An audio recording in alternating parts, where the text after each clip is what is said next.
the Assistant Minister for the Prime Minister and surely some sort of Cabinet Minister for Props. It's Patrick Gorman, who, unbeknownst to me, apparently he was asked by us to bring in these scissors and they're real.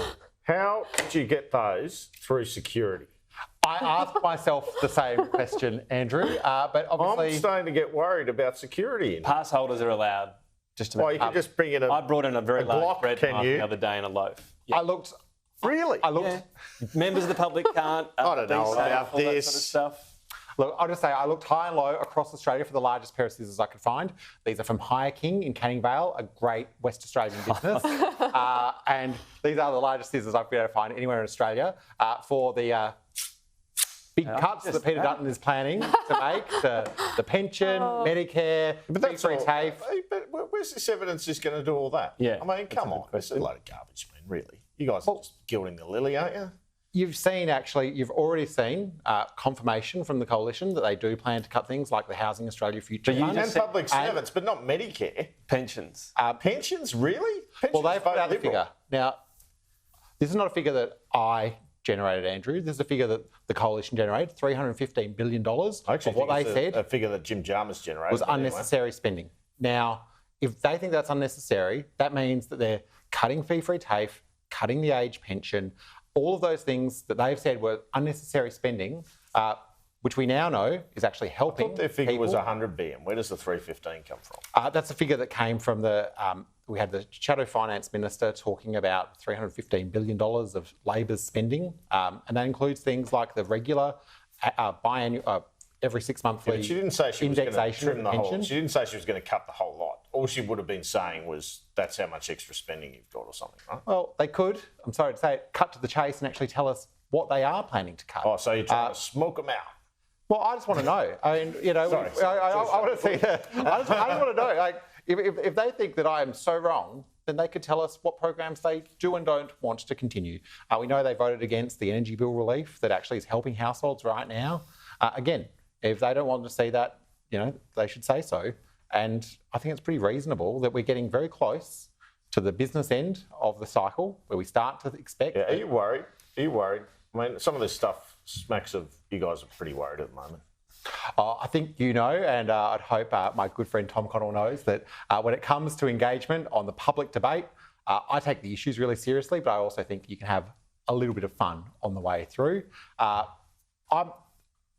I never take anything for granted in politics. I think that's always a mistake. I hope and I will work every day to ensure the re-election of majority Albanese Labor government. That's what I think is in the best interests of Australia.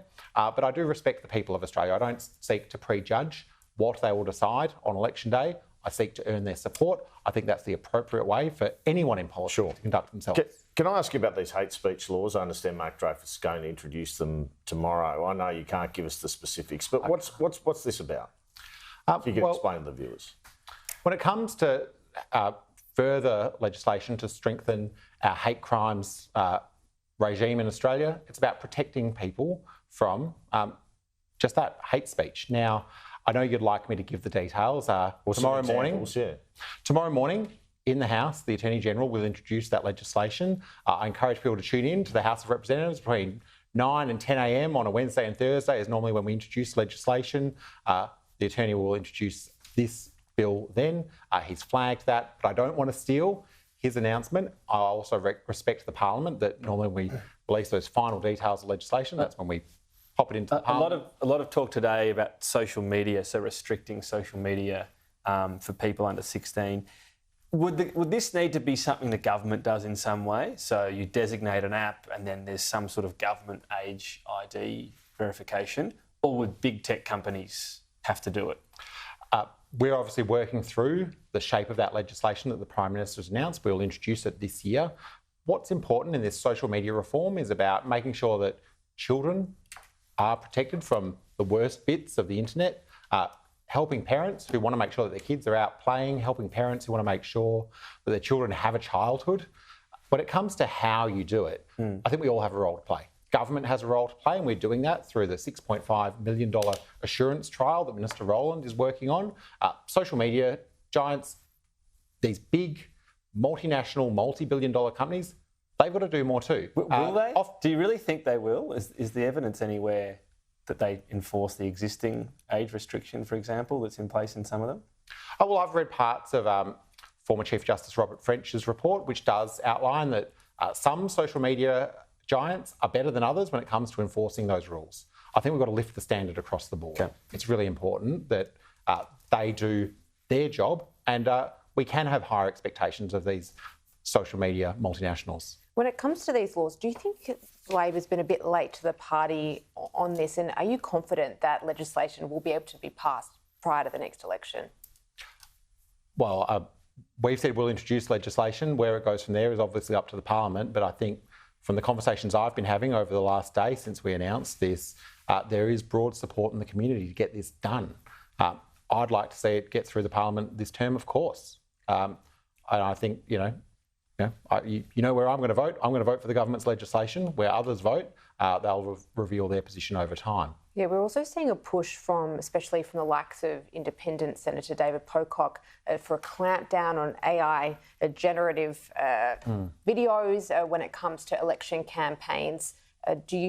Is that something that you'd support? Because, I mean, we've seen how quickly this has developed. It can be used to nefarious ends. Do you think more needs to be done, especially prior to an election?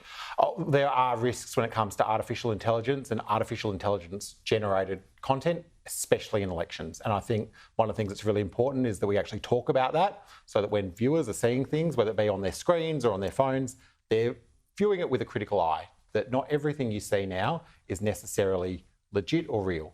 That's probably the best way that we preserve democracy for the long run. In terms of other actions the government will take around truth in advertising and other things when it comes to elections, I'm not in a position to announce any further initiatives other than the ones that Minister Farrell has already outlined. You're a former State Secretary of the State Labor Party in WA, and we saw a poll this week. Ashley Gillen was reporting it a bit earlier in the week, where the Cook government's still well ahead. How's the Labor brand holding up? Mia Davies was on the program earlier. It's a three-cornered contest in the seat of Bullwinkle. Are you feeling sanguine about where Labor's at WA? I just said before to Andrew that I don't ever take any vote for granted, be that in my own electorate or in Western Australia or in Australia at large. You've got to get out there and always argue your case for re-election. That's what I do.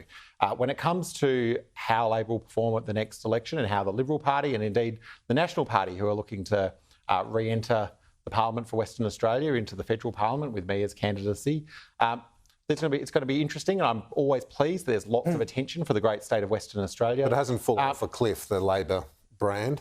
Oh, well, look, we had myself, the Prime Minister, Premier Roger Cook were out at Mount Lawley High School last week announcing a really significant investment in fully funding our public schools in Western Australia. We continue to deliver for WA and to make sure that WA is a central part of our national government.